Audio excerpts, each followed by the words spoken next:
On va voir à la rentrée, il faut être patient. Non, sinon, ça fera une très taille ici. Ok, on peut démarrer. Bien, nous en sommes donc, comme vous le voyez, au 3e chapitre du Shara Yechud Ve'emunah.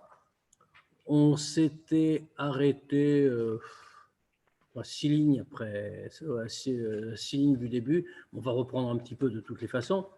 On va juste d'abord se souvenir de ce dont on parlait dans les chapitres précédents. Alors, qu'est-ce qu'on a dit donc? Jusqu'à présent, on a d'abord, dans un premier chapitre, on a expliqué l'enseignement du Baal Shem Tov. Leolam Hashem va'acha nitzav bashamayim, toujours Dieu, ta parole se dresse dans les cieux. C'est-à-dire que Dieu, pour le dire vite, sans reprendre évidemment tout ce qu'on avait dit, Dieu recrée constamment le monde. Il redit, si l'on peut dire, il redit constamment les mots de la création qui permettent au monde d'exister. Et si jamais, Chaf Shalom, il cessait un seul instant de dire les mots de la création, immédiatement, le monde retournerait au néant. C'est ce qu'on a longuement expliqué dans le premier chapitre. Dans le deuxième chapitre, Zaken a continué sur la même idée, mais cette fois-ci en nous faisant comprendre le concept intellectuellement. Alors, il nous a expliqué comment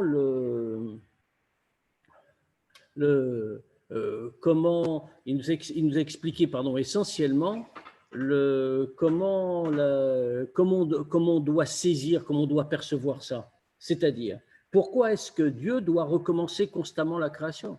Pourquoi est-ce qu'on ne dirait pas? Possible. Pourquoi est-ce qu'on ne dirait pas que Dieu va que Dieu va créer le monde? Et puis après, une fois que le monde est créé, c'est bon. Le monde peut continuer tout seul. Or, cette idée-là, a souligné le Tanya, est une grande erreur qui a été faite dans l'histoire de la pensée juive. Il y a des gens qui l'ont faite, souvent de bonne foi d'ailleurs. Pourquoi? Parce qu'ils ont voulu comparer l'œuvre de Dieu à l'œuvre du potier. C'est l'exemple que Admor Zaken avait donné. Le potier fabrique son vase. Alors bien sûr, le vase a besoin de l'existence du potier. Sans potier, il n'y a pas de vase. Mais une fois que le vase existe, il existe sans son créateur, si l'on peut dire, sans le potier. Alors, Admor Zaken a dit ça, c'est complètement faux, parce que là, qu'est-ce qu'on voit? C'est une création yesh me yesh. On n'a pas créé, il n'y a pas de création à partir du néant, et en fait, à plus strictement parler, il y a une transformation de l'objet. Il y avait de la terre, il y avait de la matière, on en a fait, le potier en a fait un vase. Donc, effectivement, ça peut exister sans lui. En ce qui concerne la création du monde, Dieu ne transforme pas simplement Chas v'Shalom. Dieu crée réellement. Et il crée Yesh me Aïn, comme on a dit. Il crée à partir du néant. Donc, tout ce, en vérité, ce qui existe, c'est pour ça qu'on avait donné l'exemple de la pierre qu'on jette en l'air et que, c'est pas en Tania, mais c'est un exemple classique qu'on donne. Ça veut dire, si je résume tout ce qu'on a dit en une phrase, rien, quelque chose qui apparaît à partir du néant, qui est créé à partir du néant, a besoin d'une intervention constante pour pouvoir exister. Et s'il n'y a pas cette intervention, cela disparaît. Alors, ça nous remet les choses en place un petit peu, parce que nous, on a le sentiment d'exister vraiment. Alors que là, on se rend compte que finalement, tout ce qui existe, c'est la force que Dieu met en nous pour que nous existions. Puisque si cette force s'arrêtait, pour n'importe quelle raison, immédiatement, qu'est-ce qui se passerait? C'est que nous disparaîtrions sans aucune possibilité d'existence. Donc on va reprendre là. C'était là-dessus qu'on était resté. Le Admor Zaken, maintenant, va nous apporter un autre exemple. Quel est le rapport entre nous et le Créateur? Pas nous spécifiquement, entre le monde, la création et le Créateur. Donc, on va reprendre rapidement le début, puisqu'on l'avait déjà vu très vite, et on va essayer d'avancer un petit peu. Plus qu'on a beaucoup de choses importantes à découvrir ce soir.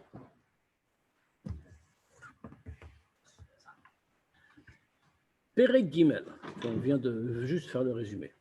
Perek Gimel, donc troisième chapitre. Ve'ine, acharei advarim ve'emet ha'ele. Après tout ce que l'on a dit, toutes les choses, toute la vérité qu'on vient de dire, Kol maskil al davar, celui qui réfléchit sur l'idée, Yavin la shuro, qu'on va comprendre parfaitement.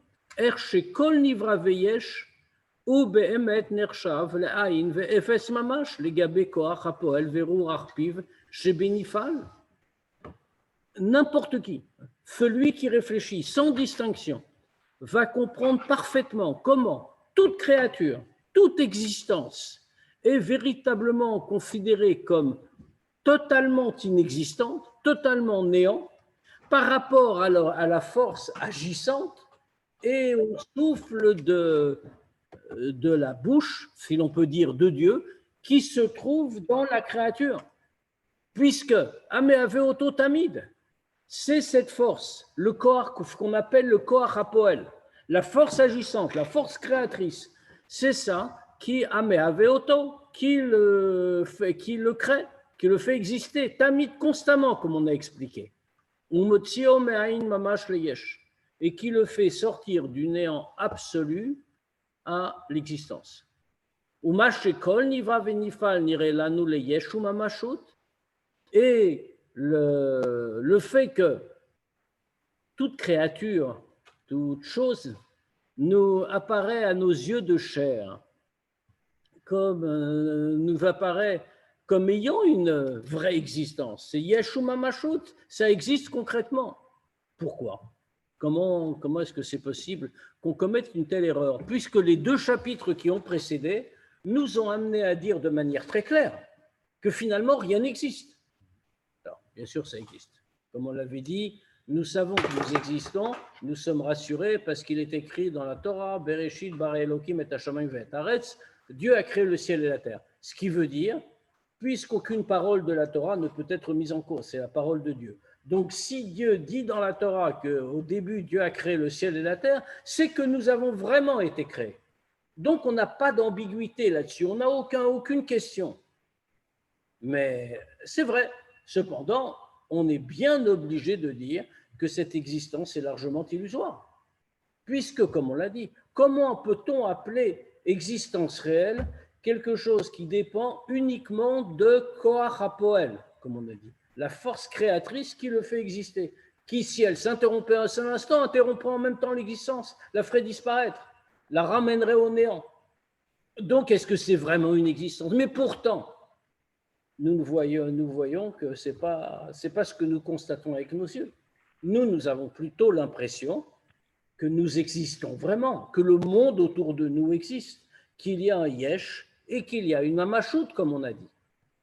D'où est-ce que ça vient ? Pourquoi est-ce qu'on ne ressent pas qu'on est totalement inexistant devant le Koach HaPoel, que devant la force créatrice à l'intérieur de chacun ? C'est pour une simple raison. C'est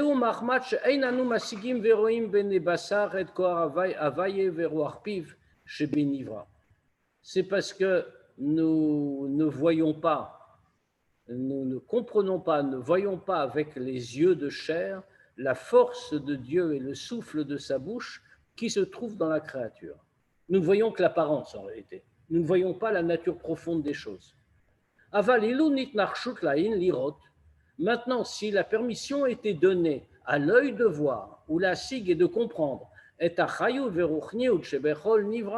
la vitalité et le spirituel qu'il y a dans toute créature, qui vient sur lui de ce qui sort de la bouche de Dieu, veroir piv, et du souffle de sa bouche, alors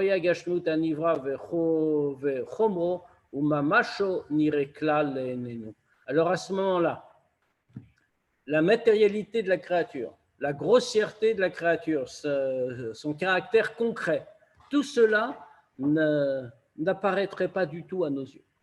Alors c'est après là qu'on s'est arrêté. Ça veut dire qu'en réalité, tout ce que nous voyons, c'est simplement notre infirmité de créature qui fait que nous voyons. Nos yeux sont faits pour ne voir que l'apparence. Donc ce que nous voyons, c'est effectivement l'apparence. Mais toute cette grossièreté matérielle n'a pas d'existence totale, d'existence absolue. certaines formes d'existence que Dieu amène, mais pas davantage. Donc, tout ne vient que de l'existence de Dieu, tout ne vient que de ce qu'il donne. Et si on avait des yeux plus fins, alors c'est cela qu'on verrait. D'ailleurs, une des choses qui va se passer quand Mashiach va venir, c'est ça. Une des choses qui va se passer, c'est que nous verrons la vitalité divine qui se trouve à l'intérieur de chaque chose. Donc, aujourd'hui, nous ne la voyons pas. Nous la verrons demain, mais en tout cas, la réalité est toujours la même. Pourquoi est-ce que, si on pouvait voir vraiment, on ne verrait rien de l'existence matérielle, des objets concrets? Pourquoi? Kihu batel mitzut mamash. Parce qu'en réalité, toute la matérialité est totalement batel mitzut, totalement annulée dans sa propre existence. C'est-à-dire, on sait très bien que quand on parle de la notion de bitul, la notion d'annulation, d'effacement, il y a plusieurs degrés. Là, on est plus haut. Autrement dit, on dit de quelqu'un, par exemple, on dit d'un homme qu'il peut avoir bitul ayesh. Ça veut dire qu'il peut se ressentir comme existant. Maintenant, comme c'est quelqu'un qui craint Dieu, c'est quelqu'un qui veut s'attacher avec Dieu, donc il se met de côté et il s'annule devant lui, il s'efface devant lui. Ça ne veut pas dire qu'il n'existe pas. Ça veut dire qu'il a renoncé à l'affirmation de sa propre existence pour donner priorité à l'existence de Dieu. C'est une vraie avoda. C'est le premier degré de l'avoda. Mais c'est une avoda. Maintenant, il y a un deuxième degré de bitul. Qu'est-ce qu'on appelle ici bitul metziut? On comprend que dans le premier cas, le bitul ayesh n'est pas un bitul total. Je sais que j'existe, mais je me soumets à Dieu d'une certaine manière. C'est moi qui me soumets, c'est moi qui m'efface. Autrement dit, le moi est toujours très présent. En revanche, quand on parle de bitul metziut, c'est pour ça qu'on fait cette différence. Il s'agit d'une annulation totale et absolue, c'est-à-dire je n'existe pas. L'exemple type de bitul metziut, parmi les êtres humains, c'est Moshe Rabbeinu. Moshe Rabbeinu, comme nous dit la Torah, Shrina medaberet mitor grono shel Moshe. La présence de Dieu parle par la bouche de Moshe. Qu'est-ce que ça veut dire que la présence de Dieu parle par la bouche de Moshe? C'est-à-dire qu'en réalité, Moshe, d'une certaine façon, n'existe pas, même si c'est un homme concret, un homme physique, historique. Mais c'est Dieu qui existe dans lui, c'est pas lui qui existe. Il est Batel Metziut. En réalité, fondamentalement, la nature du monde, c'est d'être Batel Metziut. C'est sa nature profonde. Dans la réalité, c'est ce qu'on explique toujours quand on dit que la galoute est un vrai paradoxe. Nous vivons un paradoxe constant. Pourquoi? Parce que la nature du monde, c'est de ne pas exister, de ne pas être une existence. La nature du monde, c'est de dire, de proclamer « je n'existe pas, seul Dieu existe ». Or, nous vivons dans un monde qui est créé de telle manière qu'en réalité, il n'existe pas, et pourtant, même en étant créé de cette façon-là, il est capable d'affirmer, au moins extérieurement, j'existe, alors que normalement, il devrait disparaître.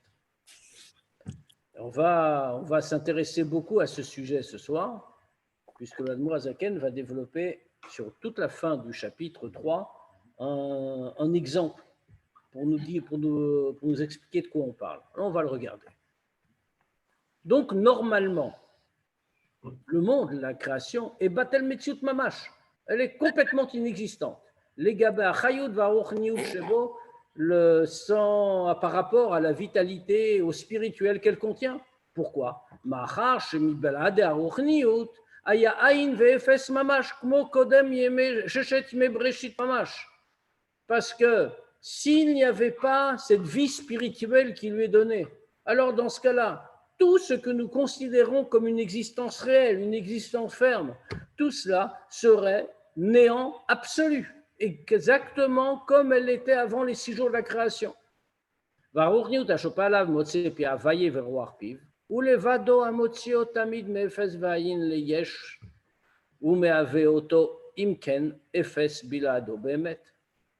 Et en réalité, c'est uniquement le spirituel qui descend sur lui, de la bouche de Dieu, de ce qui sort de la bouche de Dieu, du souffle de sa bouche. C'est la seule chose qui le fait sortir constamment du néant.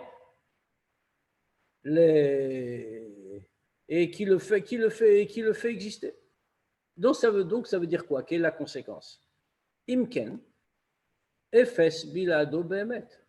Donc évidemment, il n'est rien sans cela. Donc toute la création n'est rien sans la vitalité que Dieu lui donne. S'il n'est rien sans la vitalité que Dieu lui donne, alors dans ce cas-là, ça signifie bien qu'elle n'existe pas totalement, elle ne peut être que Batel Mitzvot par nature. Pourtant, nous voyons le contraire. Alors, il faut répondre bien sûr à cette question. Puisqu'on a une énorme question, comment se fait-il que nous soyons capables d'accorder la moindre existence à la création, ou formulé autrement, comment se fait-il que la création puisse affirmer avoir une existence alors qu'elle n'en a aucune?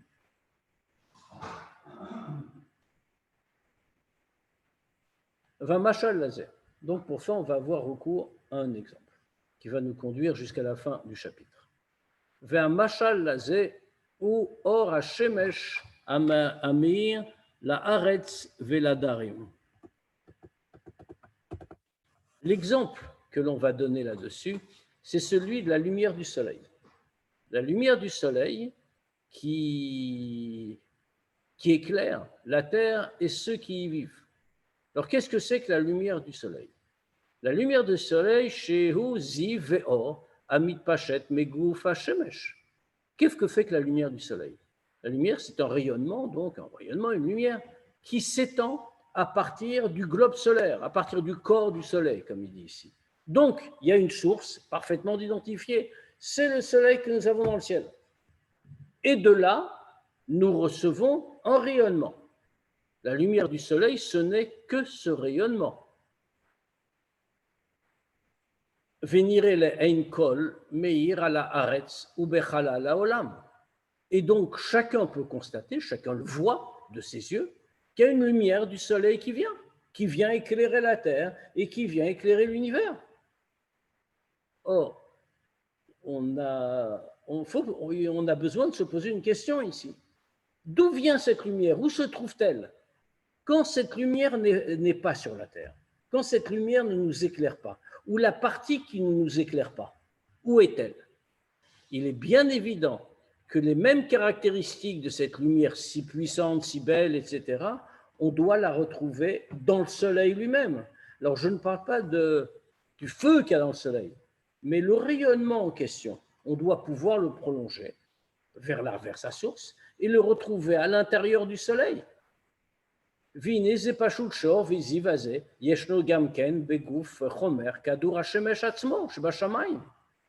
Parce qu'il est évident que la lumière que cette lumière, ce rayonnement-là, doit également être dans le gouffre, dans le globe solaire lui-même, dans la matière du soleil, du globe solaire lui-même qui est dans le ciel. Pourquoi?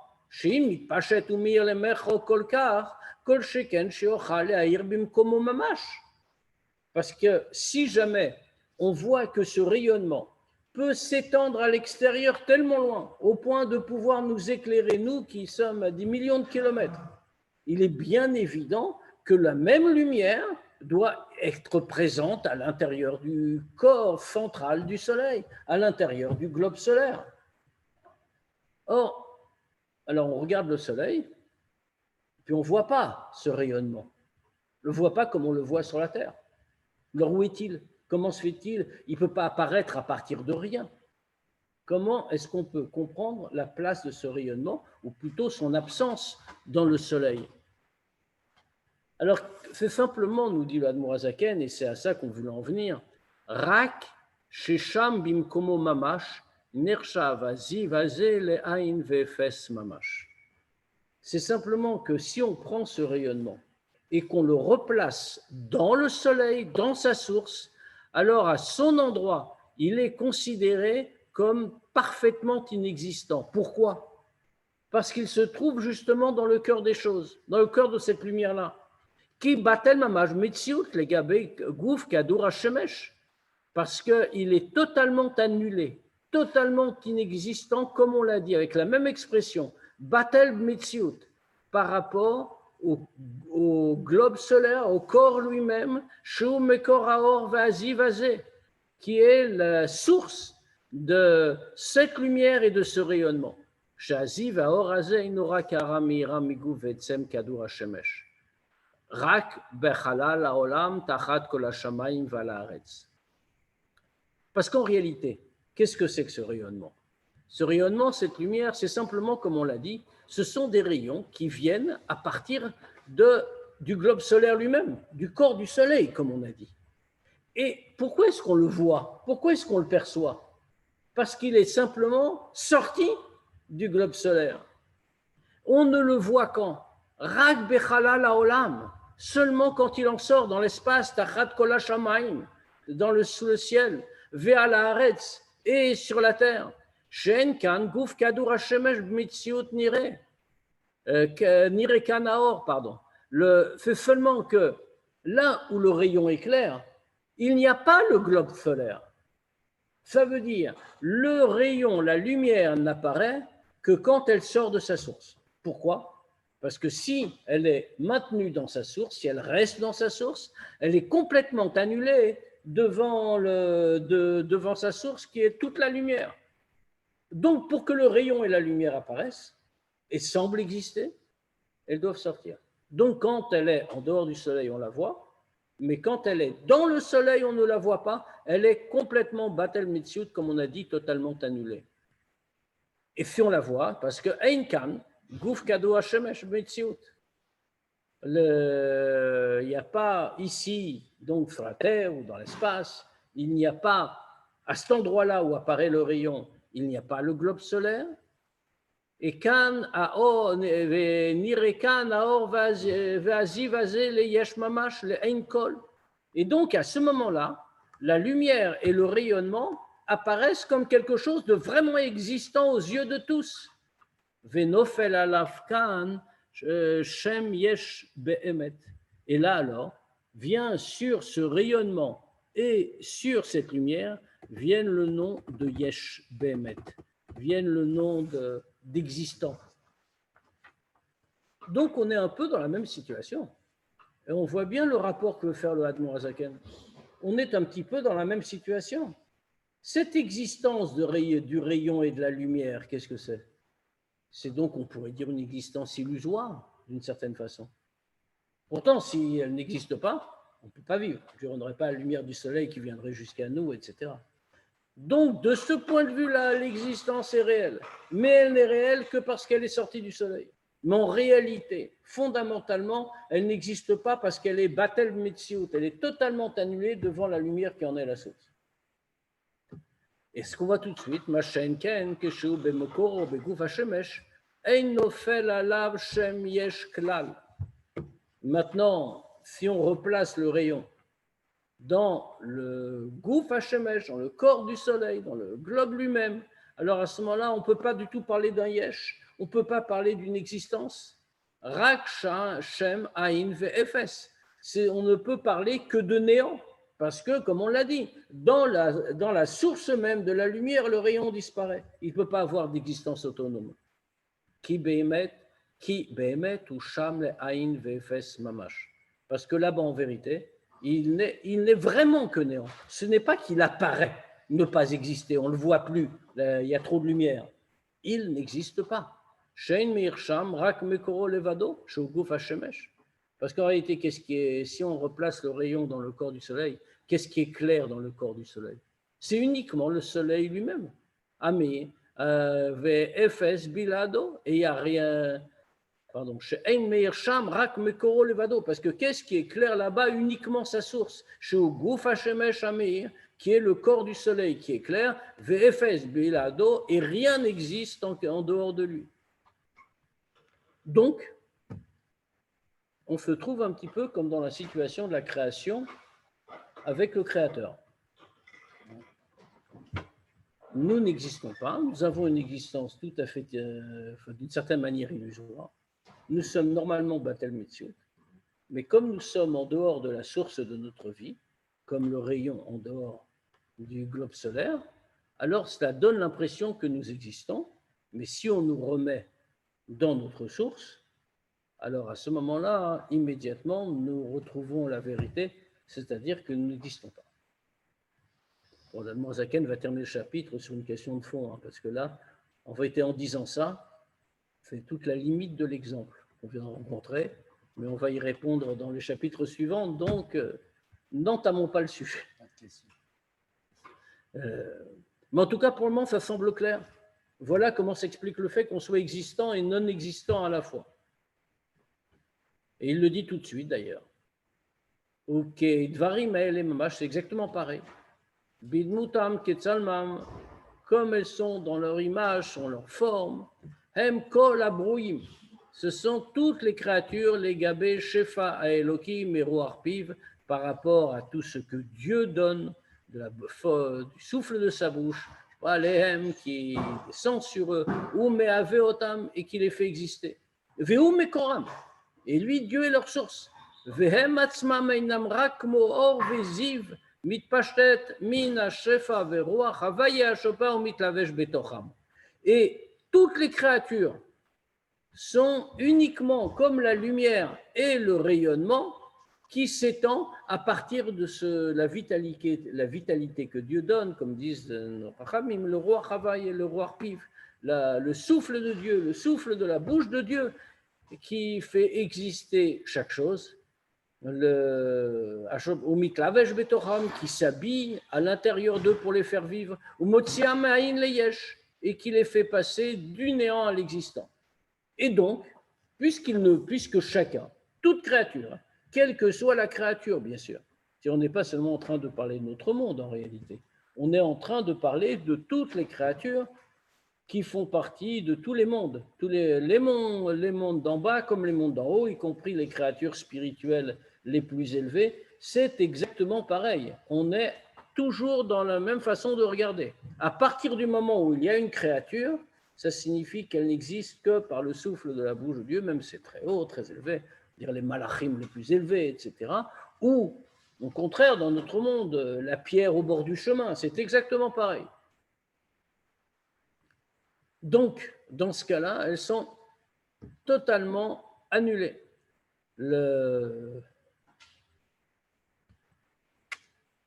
MBT Metsiut, les Gabé Mekoram, donc elles sont totalement annulées, totalement inexistantes par rapport à leur source, comme au Hora Shemesh, exactement comme la lumière du soleil, chez Batel Metsiut, qui est totalement annulée, Venershav le Aïn, Ve Efes Mamash, et est considéré comme néant absolu.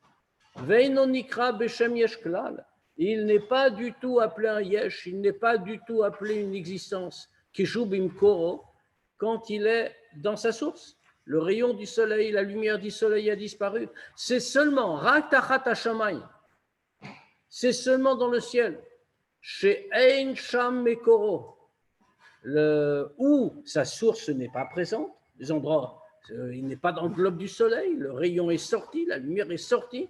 C'est seulement à ce moment-là que la lumière peut avoir une existence quelconque. Ce principe-là, car Kol Abroim, de même, toutes les créatures, Ein Nofel Aleem Shem Yesh Klal, Ela Lene Basar Shelano. De la même manière, toutes les créatures de l'univers ne peuvent pas recevoir le nom de Yesh, ne peuvent pas du tout recevoir le nom d'une existence. Seulement pour qui? Les Ene Basar Shelano, pour nos yeux de chair, puisque chez Ein Anuroim Masigim Klal est Amakor, chez Roi Chavaya Meovaotam. Pourquoi pour nous ça marche? Parce qu'avec nos yeux de chair, nous ne pouvons pas voir et nous ne pouvons pas saisir la source qui les fait exister, qui fait exister toutes les créatures, et qui est le Roi Chavaya Meovaotam, qui est le souffle de Dieu qui les fait exister. Donc, dans ce cas-là, ça fait la séparation comme entre le Gouf Hashemesh, comme entre le corps du soleil et les rayons. Là où nous regardons, il n'y a pas le corps du soleil, si l'on peut dire. Comme on l'a dit, on va voir que ça doit être mis en cause. Mais on va laisser l'Admorazaken le faire. Velachen. Et c'est pour ça que comme nous voyons très imparfaitement en réalité, du fait de notre incapacité, c'est Parce que nos yeux ne sont pas faits pour ça. Nous ne sommes pas assez spirituellement élevés pour voir la réalité des choses. Nous avons cette limitation qui est imposée par notre condition matérielle. Velachen, nire le'enenu gashmut anivraim vechomra mamasham shem yesh gamor. Et donc, il semble à nos yeux que la matérialité des créatures et leur grossièreté et leur concret, shehem yesh gamor, il nous semble que c'est un yesh gamor, que fait un vrai existant. Exactement comme pour la lumière du soleil, qui elle aussi a l'air d'être un vrai existant. Mais quand est-ce que la lumière du soleil donne l'impression d'être un existant? Quand elle n'est pas dans le soleil. Mais donc nous devons avoir cette idée en tête, que nous avons l'impression que la matière est une vraie existence, que le monde matériel est une vraie existence, que nous-mêmes, en tant qu'éléments du monde matériel, sommes une vraie existence, uniquement parce que nous ne sommes pas dans notre source. Mais c'est comme le rayon du soleil, il suffirait qu'on puisse voir le lien avec la source pour que immédiatement nous perdions notre existence, puisque tout dépend de la lumière du soleil, comme on a dit. Alors, comme j'ai annoncé 2-3 fois déjà, là, on atteint la limite de l'exemple. L'exemple paraît très bien, mais il ne marche pas jusqu'au bout. Bon, c'est bien. Hein. En vérité, c'est comme tous les exemples. Tous les exemples, c'est rare, sont les exemples qui s'appliquent à tous les détails de ce sur quoi ils portent. Un exemple n'est jamais une preuve. C'est connu dans Sido, toujours où justement on utilise beaucoup d'exemples à notre portée pour nous faire comprendre des choses très élevées. On s'empresse toujours de dire attention, l'exemple va jusque-là, il ne faut pas en déduire plus, parce qu'au-delà, ça ne marche pas. On risque même d'arriver à des erreurs graves. L'exemple n'est là que pour nous éclairer dans la mesure où cet éclairage est adapté. Alors ici, l'Admour Hazaken soulève tout de suite la question qui se pose d'elle-même. Rak shebazeh, eina mashal domé li nimshal legamre, lichora. C'est seulement qu'ici, l'exemple ne correspond pas totalement à ce sur quoi il porte. Pourquoi? Shebe mashal, eina makor bemitziut klal bechalal haolam ve'al haaretz shenireh sham oro leyesh gamor. Parce que quand on regarde la relation entre le soleil et les rayons du soleil, le soleil lui-même, c'est-à-dire la source du rayon, n'existe pas dans le ciel, dans l'espace auprès de nous sur la terre. Là-bas, où il y a sa lumière qui apparaît un yesh, qui apparaît une vraie existence, un yesh gamour, le soleil n'est pas du tout. Et le rayon est bien sorti de lui. Et c'est pour ça, d'ailleurs, qu'il peut exister, comme on l'a longuement expliqué. S'il n'était pas sorti du soleil, il n'existerait pas, il serait Batel Metsiout par rapport à sa source. Donc, il ne peut exister ici-bas, ce rayon, que si le soleil n'y est pas. Imaginons que le soleil descende sur la Terre. Bon, à part les petits problèmes que ça nous poserait. Mais si le soleil descendait sur la Terre, le rayon du soleil n'existerait plus. Il serait Batel Metsiout. Si on applique cette idée-là à la relation entre le créateur et la créature, et la création en général d'ailleurs, mais ça ne marche pas du tout. Parce que c'est tout ce qu'on avait dit dans les 2 premiers chapitres. La création n'est pas séparée du créateur. Donc là, ça ne marche pas. Alors, on va le dire tout de suite. Donc pour le soleil et le rayon du soleil, ça va. Machenken kolabrouim. Alors qu'au contraire, toutes les créatures, Hembim koram tamid, toutes les créatures, quelles qu'elles soient, sont toujours dans leur source. C'est simplement que leur source n'est pas visible. On dit, nous ne voyons pas Dieu, mais ça ne veut pas dire qu'il n'est pas là. On a passé 2 chapitres tout entiers à nous montrer que Dieu est constamment présent dans la création et que si jamais il s'en retirait, l'univers ne pourrait pas exister. Toute l'idée de la création continuelle, etc., etc. C'est-à-dire que Dieu est tout le temps là. Autrement dit, La création est constamment en présence de sa source, contrairement au rayon du soleil, qui n'est pas dans le soleil constamment, on n'a pas arrêté de le dire. Il n'existe que quand il est en dehors. Donc, dans ce cas-là, alors qu'est-ce qui se passe? Pourquoi est-ce qu'on n'en est pas conscient? Simplement parce que le makor, parce que la source n'est pas visible à nos yeux de chair. Velamai, dans ce cas-là, on a une grande question. Velama, Einan betelim mitziut limkoram. Dans ce cas-là, pourquoi est-ce que toutes les créatures ne sont pas totalement annulées dans leur source, puisque nous sommes devant notre source, dans notre source?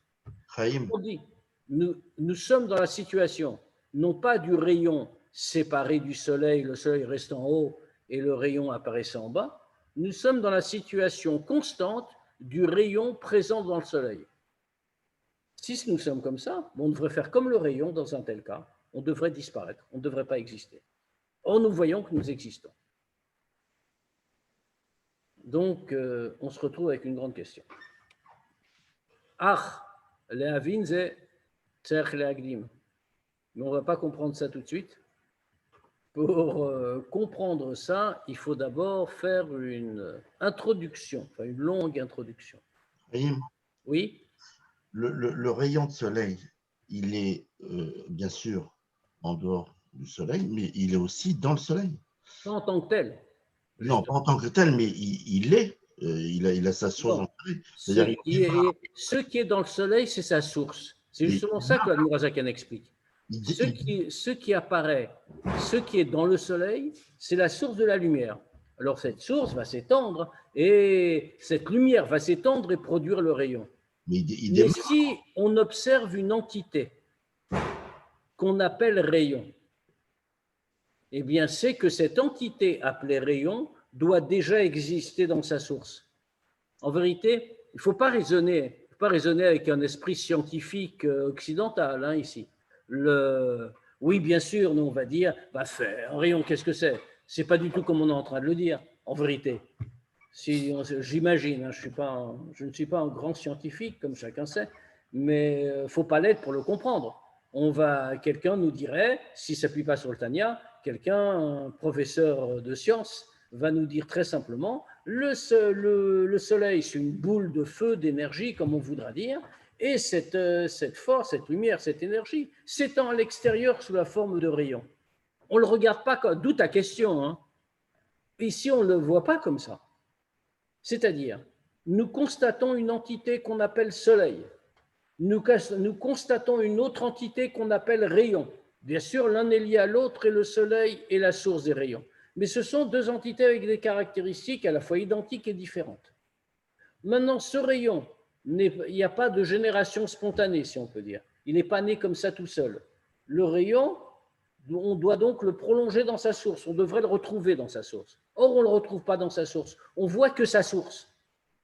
Et la réponse n'est pas, comme aurait fait le prof de sciences dont je parlais tout à l'heure, c'est normal, puisque le rayon, c'est parce qu'il y a une source, la lumière s'est projetée à l'extérieur. Non. C'est qu'on aurait dû voir le rayon entité dans la source, parce qu'il existe à l'extérieur. Alors pourquoi on ne le voit pas? On ne le voit pas parce qu'il est Batel Metziut dans la source. Il est totalement annulé devant la grandeur, la puissance de sa source. Nous avons le même raisonnement pour nous-mêmes. Nous existons, a-t-on dit, comme le rayon du soleil par rapport au soleil. La seule différence, même si tous les autres aspects marchent parfaitement. Mais sur cet aspect-là, ça ne marche pas. Le rayon existe, est visible uniquement quand il est hors du soleil et pas dans le soleil. Eh bien, nous sommes tout le temps dans la divinité, si on peut dire, dans Dieu qui est là et qui crée le monde constamment. Donc, dans ce cas-là, on ne devrait pas exister. Nous devrions, ou plutôt, nous ne devrions pas avoir de Metsiout, puisque nous serions Batel Bemetsiout, totalement annulés devant notre source. Or, nous voyons que nous ne le sommes pas. Donc, c'est très inquiétant. Mais on va répondre à la question. Il faut d'abord étudier un ou deux chapitres, mais à la fin, on aura la réponse. Ce que vient de nous dire, il y a d'abord une akdama, il y a des préalables à poser avant de répondre à cette question. C'est tout à fait exceptionnel que le Admour Hazaken termine un chapitre par une question. On a remarqué que ça ne nous est pas arrivé depuis qu'on a commencé à étudier le Tanya. Terminer comme ça par une question. Alors c'est très étonnant, parce que comme on l'explique, on nous dit que chez les Chassidim, on n'étudie pas beaucoup ce qu'on appelle la Chakira et la pensée juive qui se pose ces grandes questions, mais pas dans la façon de Chassidut, pour développer la crainte, l'amour de Dieu, etc., dans une façon de recherche intellectuelle. Alors les grands sfarim de Chakira, c'est par exemple le Moreh Nevuchim, le Kuzari, toutes ces choses-là. Et on n'a pas l'habitude d'étudier, il n'y a pas d'interdiction, hein, bien sûr. Le Rabbi lui-même cite souvent et le Sephar, et le Moreh Nevuchim, et le Kuzari, et tout ça, c'est des grands classiques de la pensée juive. Mais on n'a pas l'habitude d'en faire un objet d'étude chez Chassidim. Pourquoi on n'en fait pas un objet d'étude ? Parce que ces Sfarim, ce domaine s'appelle la Chakira, la recherche. Ce domaine-là est par nature un domaine qui est plein de questions. C'est même le boulot, d'ailleurs. On pose des questions, on essaye d'y répondre intellectuellement. Et on dit comme ça chez les Chassidim, pourquoi on ne privilégie pas cette étude, même encore une fois, s'il n'y a aucune interdiction, c'est parce que quelqu'un va étudier un de ces Sfarim. Et puis comme c'est Sfarim compliqué, alors à un moment, il va arriver à une question. Et puis peut-être après, il devra arrêter, son temps d'étude sera terminé, ou il sera fatigué, ou il aura autre chose à faire. Il va s'arrêter et il va aller dormir. La journée est finie. Et il va rester avec sa question. Il n'aura pas la réponse, mais il va rester avec sa question toute la nuit. Et on ne sait pas quel dommage, quel dégât intellectuel et spirituel ça peut faire. Donc c'est pour ça qu'il vaut mieux s'en abstenir. Alors ici, on voit que l'amour Azaken termine par une question. Mais on a l'habitude de dire comme ça, à propos de ce passage, qu'ici, ce n'est pas un problème. Pourquoi ? Quel était le problème en réalité dans le domaine de la Chakira ? Quand quelqu'un étudie un des Sfarim de Chakira, alors il va peut-être rester avec une question sur quoi ? À quoi on réfléchit dans ces livres-là ? Et encore une fois, de la bonne manière, ce n'est pas du tout des mauvais livres, il ne faut surtout pas interpréter ça comme ça pourrait se comprendre. On va rester avec une question sur l'existence de Dieu, on essaye de démontrer l'existence de Dieu, de faire comprendre les choses. Alors la question avec laquelle on va rester, c'est comment on sait que Dieu existe. Et ça, c'est une question grave. En revanche, ici, quelle est la question avec laquelle on reste ? Est-ce que l'homme existe ? Alors ça, c'est pas très grave. On peut aller dormir et que cette question va nous bouleverser, que peut-être qu'on n'existe pas. Donc, mais quand même, on peut se rassurer, sachant que nous existons, on va nous le démontrer. Il nous reste encore un petit peu de temps, on va commencer le Perek Dalet.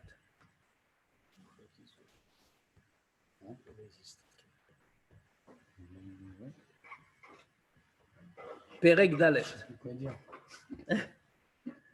De toute façon, si on n'existe pas, il n'y a vraiment plus rien à dire.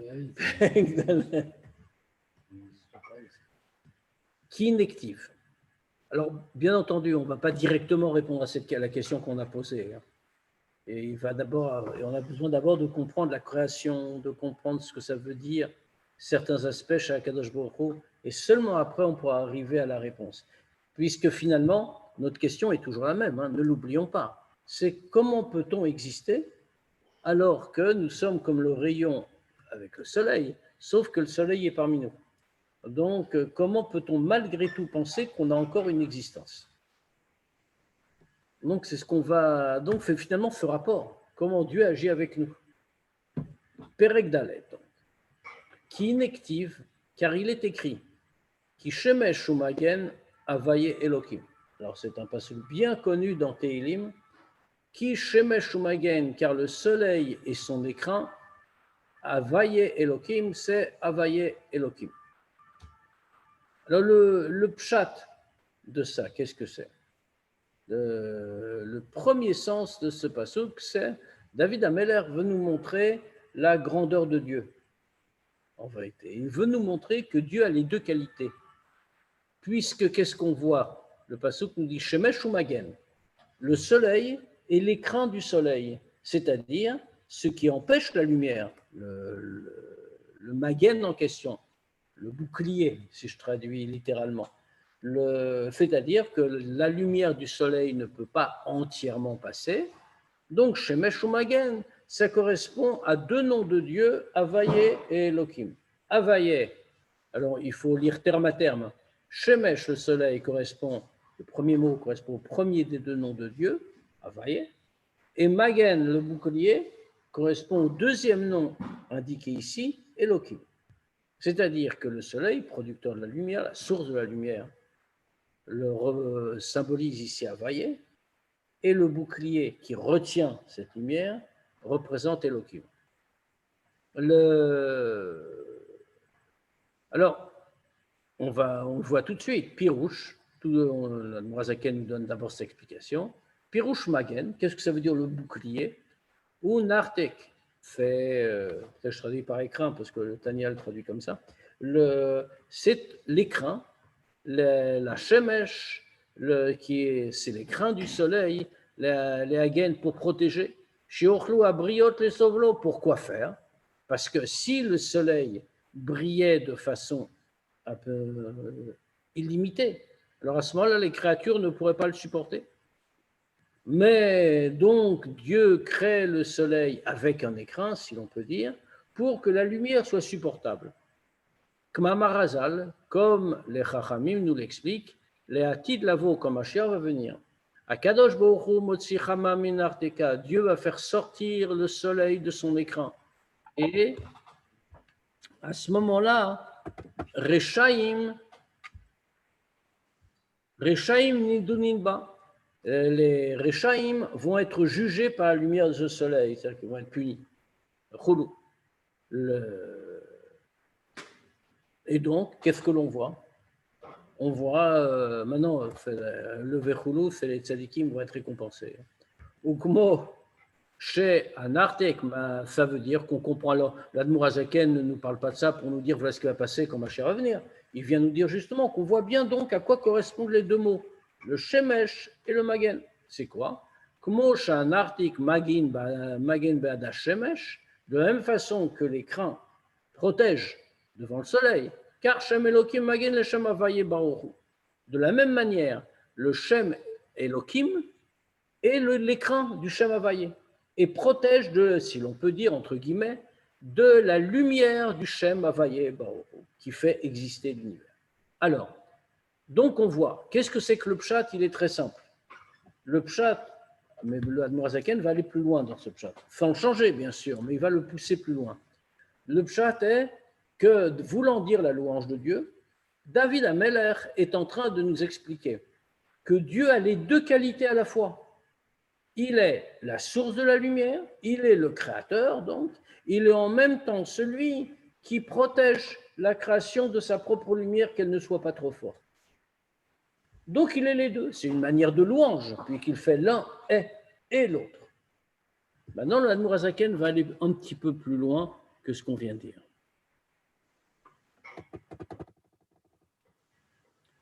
Des Shem Havaye, pourquoi? Alors pourquoi faut-il, qu'est-ce que ça signifie qu'il y a que le Shem Havaye, c'est le soleil? En quoi c'est le soleil? En quoi ça correspond? Quelle est la métaphore? Des Shem Havaye Pirusho Shemehave et Akol, Me'ayin Leyesh. Le nom Havaye, le nom de Dieu Havaye, vient du mot, ça s'écrit comment Havaye? Même si on replace les lettres dans le bon ordre. Il y a le Yud en premier, il y a le Yud en premier, et après le Yud, il y a He, Vav, et puis He. Le He, les trois lettres He, Vav, He, c'est Mehave. C'est la même racine que faire exister. Pourquoi? Parce que le degré de Havaye, c'est le degré qui est chez Mehave et Akol Me'ayin Leyesh. C'est le degré qui fait exister toute chose à partir du néant. Ah, maintenant, il y a un Yud en plus. La première lettre qu'on a laissée de côté, le Yud, qu'est-ce que c'est? Meshameshet ala peula shi belashon ove ve tamid. Le Yud représente une action qui est présente et constante.